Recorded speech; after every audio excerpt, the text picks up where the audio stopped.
ਮੈਂ ਤੁਹਾਡਾ ਦੋਸਤ, ਤੁਹਾਡਾ ਸੱਜਣ, ਤੁਹਾਡਾ ਬੇਲੀ ਅਫਜ਼ਲ ਭੱਟੀ ਤੇ ਤੁਸੀਂ ਵੇਖ ਰਹੇ ਹੋ ਗੱਲ ਵੇਲੇ ਦੀ। ਤੇ ਨਾਜ਼ਰੀਨ, ਅੱਜ ਅਸੀਂ ਇੱਕ ਟਾਪਿਕ ਦੇ ਉੱਤੇ ਹਾਜ਼ਰ ਹੋਏ ਹਾਂ। ਮੈਂ ਔਰ ਮੇਰੇ ਨਾਲ ਮਾਇਆ ਨਾਜ਼, ਕਾਲਮ ਨਗਾਰ, ਸਹਾਫੀ ਤੇ ਮੁਆਸ਼ਰਤੀ ਮਾਮਲਾ ਦੇ ਉੱਤੇ ਬੜੀ ਗਹਿਰੀ ਨਜ਼ਰ ਰੱਖਣ ਵਾਲੇ ਜਨਾਬ ਚੌਧਰੀ ਜ਼ੁਲਫਕਾਰ ਜੱਟ ਸਾਹਿਬ। ਤੇ ਕਿਉਂਕਿ ਅੱਜ ਕੱਲ੍ਹ ਦਾ ਜਿਹੜਾ ਦੌਰ ਆ, ਮੌਜੂਦਾ ਇਸ ਵੇਲੇ ਜਿਹੜਾ ਹੁਣ ਵੇਲਾ ਚੱਲਦਾ ਪਿਆ ਵਾ, ਅਸੀਂ ਚੂੰਕਿ ਗੱਲ ਵੇਲੇ ਦੀ ਕਰਨੀ ਹੁੰਦੀ ਆ, ਅਤੇ ਜਿਹੜਾ ਵੇਲਾ ਚੱਲਦਾ ਪਿਆ ਉਹ ਇਲੈਕਸ਼ਨ ਦਾ ਵਾ। ਵੇਲੇ ਦੀ ਇਸ ਟਾਈਮ ਜਿਹੜੀ ਸਭ ਤੋਂ ਵੱਡੀ ਸ਼ਾਹ ਸੁਰਖੀ ਅਤੇ ਇੱਕ ਬਹਿਸ ਮੁਬਾਸਾ ਚੱਲ ਰਿਹਾ ਉਹ ਇਲੈਕਸ਼ਨ 'ਤੇ ਆ। ਅਤੇ ਮੈਂ ਅੱਜ ਇਸ ਹਵਾਲੇ ਦੇ ਨਾਲ ਜੱਟ ਸਾਹਿਬ ਦੇ ਕੋਲੋਂ ਉਹਨਾਂ ਦੀ ਰਾਏ ਲਵਾਂਗਾ। ਔਰ ਮੈਂ ਥੋੜ੍ਹਾ ਸਾਰਾ ਜੱਟ ਸਾਹਿਬ ਇਸ ਚੀਜ਼ ਤੋਂ ਮੈਂ ਕਾਫੀ ਦਿਨਾਂ ਤੋਂ ਇਹਨਾਂ ਚੀਜ਼ਾਂ ਨੂੰ ਦੇਖ ਰਿਹਾ, ਸੋਚ ਰਿਹਾ ਔਰ ਇੱਕ ਹੈਰਤ ਦੇ ਵਿੱਚ ਜਾ ਰਿਹਾ ਵਾਂ। ਮੈਨੂੰ ਸਮਝ ਨਹੀਂ ਆ ਰਹੀ ਕਿ ਇਹ ਇਲੈਕਸ਼ਨ ਹੋ ਰਿਹਾ ਵਾ ਜਾਂ ਕੋਈ ਜ਼ਿੰਦਗੀ ਮੌਤ ਦੇ ਕੋਈ ਮਾਮਲਾਤ ਜਿਹੜੇ ਨੇ ਉਹ ਤੈਅ ਹੋ ਰਹੇ ਨੇ। ਅਤੇ ਮੈਂ ਤਾਂ ਕੋਈ ਚੀਜ਼ ਨਹੀਂ ਸਮਝ ਪਾ ਰਿਹਾ, ਯਕੀਨ ਮੰਨੋ। ਅਤੇ ਜ਼ਾਹਿਰ ਤੁਸੀਂ ਇਹਨਾਂ ਸਾਰੀਆਂ ਚੀਜ਼ਾਂ ਨੂੰ ਦੇਖਦੇ ਹੋ ਅਤੇ ਤੁਸੀਂ ਇਹਦੇ ਬਾਰੇ 'ਚ ਕੁਛ ਥੋੜ੍ਹਾ ਸਾਰਾ ਮੈਨੂੰ ਵੀ, ਮੇਰੇ ਨਾਜ਼ਰੀਨ ਨੂੰ ਵੀ ਦੱਸੋ ਕਿ ਸਾਡੇ ਮਾਹੌਲ 'ਚ, ਸਾਡੇ ਸਿਸਟਮ 'ਚ ਹੋ ਕੀ ਰਿਹਾ ਅਤੇ ਸਾਡਾ ਜਿਹੜਾ ਕਲਚਰ ਸੀ ਰਵਾਦਾਰੀ ਦਾ, ਬੁਰਦਬਾਰੀ ਦਾ, ਉਹ ਕੀ ਸੀ। ਥੋੜ੍ਹਾ ਸਾਰਾ ਜ਼ਰਾ ਮੈਨੂੰ ਇਹਦੇ ਬਾਰੇ 'ਚ ਅਤੇ ਨਾਜ਼ਰੀਨ ਨੂੰ ਜ਼ਰਾ ਥੋੜ੍ਹਾ ਜਿਹਾ ਇਹਦੇ 'ਚ ਗਾਈਡ ਕਰੋ। ਜੀ ਭੱਟੀ ਸਾਹਿਬ, ਬਿਲਕੁਲ ਤੁਸੀਂ ਗੱਲ ਠੀਕ ਕੀਤੀ ਕਿ ਅੱਜ ਤੋਂ ਪਿੱਛੇ ਅਗਰ ਅਸੀਂ ਚਲੇ ਜਾਈਏ ਨਾ, ਤਾਂ ਇਲੈਕਸ਼ਨ ਬੇਸਿਕਲ ਹੈ ਕੀ ਹੈ ਜੀ। ਇਲੈਕਸ਼ਨ ਦਾ ਜਿਹੜਾ ਬੁਨਿਆਦੀ ਮਤਲਬ ਹੈ ਨਾ, ਜਿਹੜਾ ਉਹਦੀ ਰੂਹ ਹੈ ਜੀ, ਉਹ ਇਹ ਵੇ ਕਿ ਕਿਸੇ ਵੀ ਮੁਲਕ ਨੂੰ, ਕਿਸੇ ਵੀ ਰਿਆਸਤ ਨੂੰ ਚਲਾਉਣ ਵਾਸਤੇ ਉੱਥੋਂ ਦੀ ਆਵਾਮ ਆਪਣੇ ਨੁਮਾਇੰਦੇ ਚੁਣ ਕੇ ਜੀ ਉੱਪਰ ਵਾਲੇ ਆਵਾਨਾਂ ਦੇ ਵਿੱਚ ਭੇਜਦੀ ਹੈ ਤਾਂ ਕਿ ਉਹਨਾਂ ਦੀ ਕਿਸਮਤ ਦੇ ਫੈਸਲੇ ਕਰਨ। ਠੀਕ ਹੈ। ਉਹਨਾਂ ਵਾਸਤੇ ਕਾਨੂੰਨ ਬਣਾਉਣ। ਜੀ, ਇਹ ਵਾਕਈ ਤੁਹਾਡੀ ਗੱਲ ਠੀਕ ਹੈ। ਤੁਹਾਡਾ ਹੈਰਤ ਦੇ ਵਿੱਚ ਜਾਣਾ ਜਿਹੜਾ ਨਾ ਸਮਝ ਆਉਂਦੀ ਹੈ। ਉਹਦੀ ਵਜ੍ਹਾ ਇਹ ਵੇ ਕਿ ਜਿਹੜਾ ਇਹ ਖੋਆ ਮੋਈ ਵਾਲਾ ਸਿਸਟਮ ਚੱਲ ਗਿਆ, ਅੱਲਾ ਨਾ ਕਰੇ ਇਹ ਸਾਡੀ ਨਸਲ ਨੂੰ ਤਬਾਹ ਕਰ ਦੇਗਾ ਜੀ ਕਿ ਅਸੀਂ ਮਰਨ ਮਰਾਣ ਤੱਕ ਆ ਗਏ ਹਾਂ। ਇਹ ਜਿਹੜਾ ਕੁਝ ਖਬਰਾਂ ਦੇ ਵਿੱਚ ਤੁਸੀਂ ਸੁਣਦੇ ਹੋ ਪਏ, ਵੇਖਦੇ ਹੋ ਪਏ, ਯਕੀਨ ਕਰਕੇ ਜਾਣੋ, ਕਈ ਵਾਰੀ ਵੇਖ ਕੇ ਵੀ ਯਕੀਨ ਨਹੀਂ ਹੁੰਦਾ ਕਿ ਐਡੀ ਵੀ ਕਿਹੜੀ ਗੱਲ ਆ ਗਈ ਜੀ ਕਿ ਤੁਸੀਂ ਹੁਣ ਹੱਥੀਂ ਪੈਣ ਤੱਕ ਆ ਗਏ ਹੋ ਇੱਕ ਦੂਸਰੇ ਜੀ। ਅਸੀਂ ਤੇ ਇਹ ਕੁਛ ਨਹੀਂ ਸੀ ਸੋਚਿਆ ਨਾ, ਇਹ ਅਸੀਂ ਚਾਹੁੰਦੇ ਹਾਂ ਕਿ ਜਿਹਦਾ ਕੋਈ ਸਿਸਟਮ ਹੋਏ ਜਾਂ ਜਿਹਦਾ ਨਿਜ਼ਾਮ ਹੋਏ। ਅਦਾਰਿਆਂ ਨਾਲ ਲੜੀ ਜਾਣ ਡਏ ਨੇ, ਬੰਦਿਆਂ ਨਾਲ ਲੜੀ ਜਾਣ ਡਏ ਨੇ, ਨਾ ਕਿਸੇ ਇੱਜ਼ਤ ਦਾ ਮਾਣ, ਨਾ ਕਿਸੇ। ਸਾਡੇ ਅਗਰ ਥੋੜ੍ਹਾ ਪਿੱਛੇ ਚਲੇ ਜਾਓ, ਸਾਡੀ ਜਿਹੜੀ ਰਵਾਇਤ ਨੇ, ਸਾਡੀ ਜਿਹੜੀ ਅਕਦਾਰ ਨੇ, ਉਹਦੇ ਵਿੱਚ ਕੀ ਹੈ ਕਿ ਅਗਰ ਕਿਸੇ ਕੋ ਧੀ ਭੈਣ ਸਾਹਮਣੇ ਆ ਜਾਂਦੀ ਸੀ ਨਾ ਤੇ ਉੱਠ ਖਲੋਈਦਾ ਸੀ। ਜੀ ਬਿਲਕੁਲ ਠੀਕ ਹੈ। ਤੇ ਸਾਰਿਆਂ ਦੀਆਂ ਧੀਆਂ ਭੈਣਾਂ ਸਾਂਝੀਆਂ ਹੁੰਦੀਆਂ ਸੀ। ਜੀ, ਅੱਲਾ ਜਾਣਦਾ, ਸੁਣੀ ਦਾ ਨਾ ਖਬਰਾਂ ਦੇ ਵਿੱਚ ਜਾਂ ਜੋ ਕੁਛ ਅਸੀਂ ਦੇਖਣ ਡੇ ਹਾਂ। ਔਰ ਇਹ ਐਸਾ ਨਹੀਂ ਹੈ ਕੋਈ ਫਰਜ਼ੀ ਕਹਾਣੀਆਂ, ਹਕੀਕਤ ਹੈ, ਨਜ਼ਰ ਆ ਰਹੀ ਰਿਹਾ। ਠੀਕ ਹੈ। ਮਾਰ ਧਾੜ ਪਈ ਹੈ, ਬਰਦਾਸ਼ਤ ਖਤਮ ਹੁੰਦੀ ਜਾ ਰਹੀ ਹੈ ਜੀ।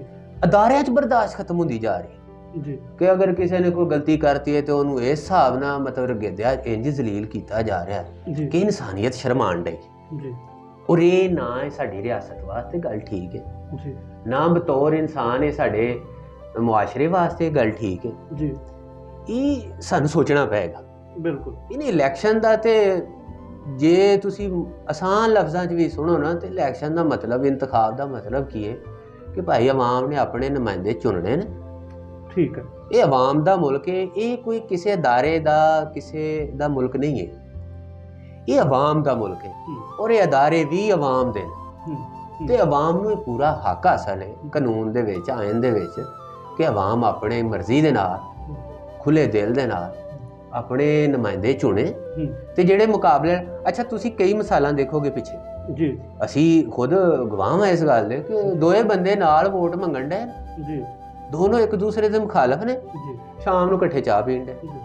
ਇਹ ਰਵਾਇਤਾਂ ਸਨ ਸਾਡੀਆਂ। ਜੀ, ਇਹ ਹੁਣ ਪਤਾ ਨਹੀਂ ਕਿਹੜਾ ਭਾਣਾ ਵਰਤ ਗਿਆ, ਕਿਹੜੀ ਐਸੀ ਕੋਈ ਬਿਮਾਰੀ ਲੱਗ ਗਈ ਹੈ, ਕਿਹੜੀ ਕੋਈ ਵਬਾ ਫੈਲ ਗਈ ਹੈ ਜੀ, ਕਿ ਜਿਹੜੀ ਖੋਆ ਮੋਈ ਪੈ ਗਈ। ਅਸੀਂ ਮਰਨ ਜੋ ਨਹੀਂ ਕਰਤਾ ਕਿ ਕਿਸੇ ਦੀ ਨਾ ਇੱਜ਼ਤ ਦਾ ਪਾਸ ਹੈ, ਨਾ ਕਿਸੇ ਦੇ ਕੋਈ ਰੁਤਬੇ ਦਾ ਖਿਆਲ ਹੈ, ਨਾ ਕਿਸੇ ਦੀ ਉਮਰ ਦਾ ਖਿਆਲ। ਬੱਚੇ, ਜੀ, ਬਜ਼ੁਰਗ, ਖਵਾਤੀਨ, ਮਤਲਬ ਹੋਰ ਕੀ ਰਹਿ ਗਿਆ ਯਾਰ ਪਿੱਛੇ। ਜੀ, ठीक है। तो मतलब यह बड़ा तकलीफ दे मरहला है, लेकिन मैं फिर भी सोचता हाँ ਅਸੀਂ ਤੇ ਚूंकि ਸਾਡਾ ਪ੍ਰਚਾਰ ਹੀ ਜਿਹੜਾ ਮੁਹੱਬਤ ਹੈ, ਜੀ ਪਿਆਰ ਹੈ, ਅਮਨ ਹੈ, ਠੀਕ ਹੈ। ਔਰ ਅਸੀਂ ਹਾਲਾਂ ਵੀ ਉਮੀਦ ਨਹੀਂ ਛੱਡੀ।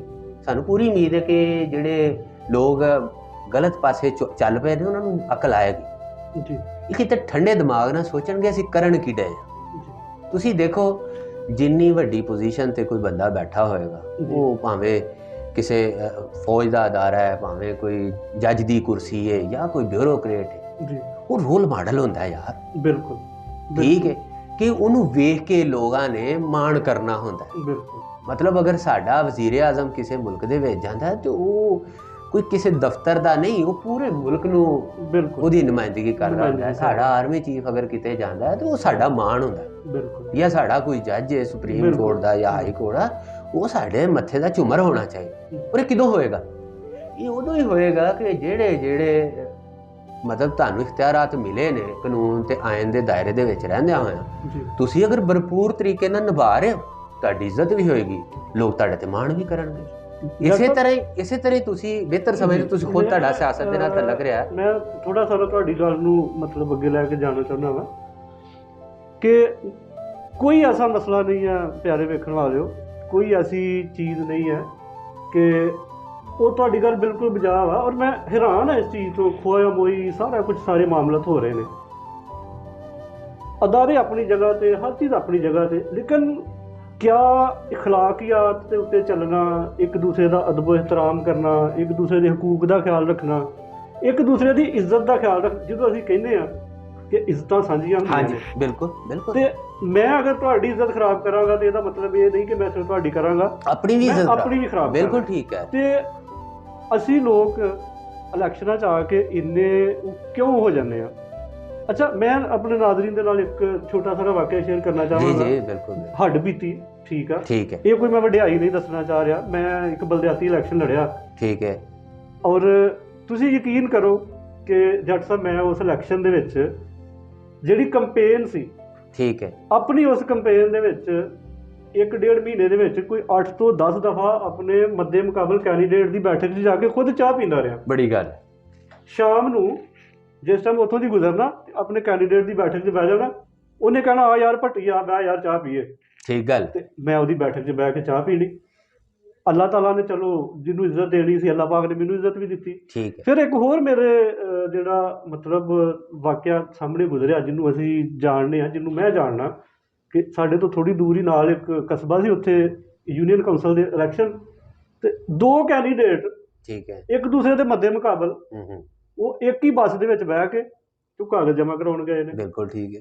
ते एक ही बस दे विच वापस आउण दे ते इकट्ठे ही ठीक है। ते क्या असीं अज जो कुछ हो रहा वा, जिहड़ियां चीज़ां हो रहीआं दुनिया दे अंदर भी भट्टी साहब दुनिया दे अंदर भी ते इंज ही है, साडे भी मुल्क दे विच भी इसे तरह है कि अगर मुखालफ जित जांदा सी जी ते दूसरा मुखालफ उहनूं मुबारकबाद दिंदा सी जी। ਇਹ ਤੇ ਪਤਾ ਨਹੀਂ ਕਿਹੜੀ ਬਿਮਾਰੀ ਫੁੱਟ ਪਈ ਹੈ ਸਾਡੇ ਮੁਲਕ ਦੇ ਅੰਦਰ ਕਿ ਅਸੀਂ ਹੁਣ ਮਰਨ ਮਰਾਣ ਤੱਕ ਆ ਗਏ ਹਾਂ, ਆਪਣੀਆਂ ਨਾਵਾਂ ਦਾ ਮਸਲਾ ਬਣਾ ਲਿਆ। ਸਾਡੀ ਨੱਕ ਜਿਹੜੀ ਏ ਉਹ ਸਾਡੇ ਸੂਲਾਂ ਤੋਂ ਵੀ ਵੱਡੀ ਹੋ ਗਈ ਹੈ। ਬਿਲਕੁਲ ਠੀਕ ਹੈ, ਸਾਡੀ ਇਕਦਾਰ ਤੋਂ ਵੀ ਵੱਡੀ ਹੋ ਗਈ ਜੀ। ਪਰ ਫਿਰ ਸਾਨੂੰ ਥੋੜਾ ਜਿਹਾ ਖਿਆਲ ਕਰਨਾ ਪਏਗਾ। मैं हुण आखिर ते छोटी सारी अर्जी ये करांगा कि अपने लोगों नूं ਅੱਜ ਕੱਲ੍ਹ चूंकि इलैक्शन है, ठीक है, उन्हां वास्ते कोई पैगाम दवो, प्यार दा, मुहब्बत दा। बिल्कुल, मैं तो सिर्फ ये कहना चाहांगा कि जी वोट तुसीं जिन्हों मर्जी दिओ, लेकिन अपने रिश्ते ना खराब करो, मरण मराण तक ना जाओ। ये तुहाडा हक है, तुसीं अपना हक इस्तेमाल करो, अच्छी बात है। लेकिन ਇਹਦੀ वजह तो ना अपने भरा भैन भरा रिश्ते नाते खराब करो, ना किसी नाल लड़न मरण तक जाओ। यही मेरा पैगाम है। ਤੇ ਬਾਕੀ ਉਹਨਾਂ ਲੋਕਾਂ ਵਾਸਤੇ ਵੀ ਪੈਗਾਮ ਹੈ ਜਿਹੜੇ ਤਾਕਤ ਦੇ ਨਸ਼ੇ ਦੇ ਵਿੱਚ ਇਸ ਟਾਈਮ ਪਾਗਲ ਹੋਏ ਫਿਰਦੇ ਨੇ। ਉਹ ਭਾਈ ਇਹ ਆਵਾਮ ਤੁਹਾਡੀ ਹੈ ਤੇ ਤੁਸੀਂ ਆਵਾਮ ਦਿਓ।